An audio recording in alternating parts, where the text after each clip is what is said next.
Recientemente se ha descubierto que los escritos de Joseph Waggoner y Alonzo Trevor Jones son como una mina de oro abandonada, una mina de verdades y buenas noticias. Casi en cada página de la Biblia vieron una buena noticia.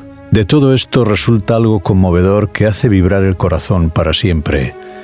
Es fácil ser salvo y difícil estar perdido si comprendemos hasta qué punto la buena noticia es buena.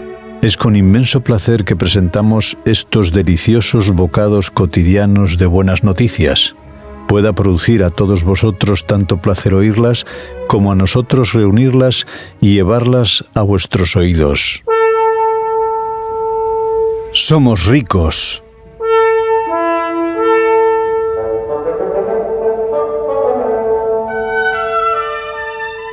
Escribe el apóstol Pablo en su carta a los Efesios en el capítulo 6 y versículos 12 y 13. Porque no tenemos lucha contra carne y sangre, sino contra principados, contra potestades, contra los dominadores de este mundo de tinieblas, contra huestes espirituales de maldad en las regiones celestes. Por tanto, tomad toda la armadura de Dios para que podáis resistir en el día malo y habiendo cumplido todo, estad firmes. En lugar del poder de este mundo, en el que no podemos confiar y que está decididamente contra nosotros, Dios nos da su poder.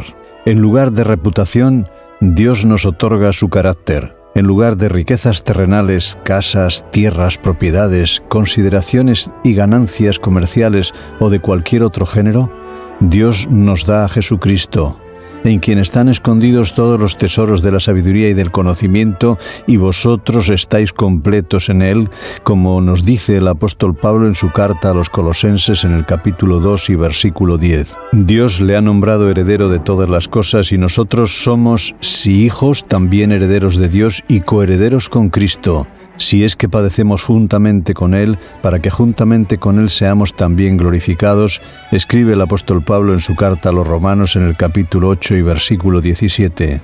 Él es heredero de todas las cosas, y nosotros coherederos con Él. Entonces, ¿cuánto nos pertenece? Todas las cosas. ¿Qué tenemos? Todas las cosas que tiene Dios. ¿Somos ricos? Sí, ciertamente somos ricos. En lugar de esta vida que los poderes de esta tierra nos quitarán, Dios nos da su vida.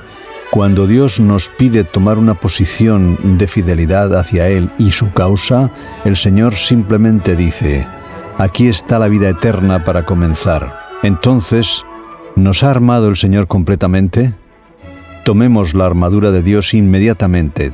Sed fuertes en el Señor y nos dará poder de su fuerza. Es en ese punto donde el Señor quiere que permanezcamos firmes, y aquí está lo que quiere que hagamos. Dice: de ningún modo te desampararé ni te dejaré. Carta del apóstol Pablo a los Hebreos, capítulo 13, versículo 5. ¿Qué vas a hacer?, nos pregunta. Escogeos hoy a quien sirváis. Libro de Josué, capítulo 24, versículo 15.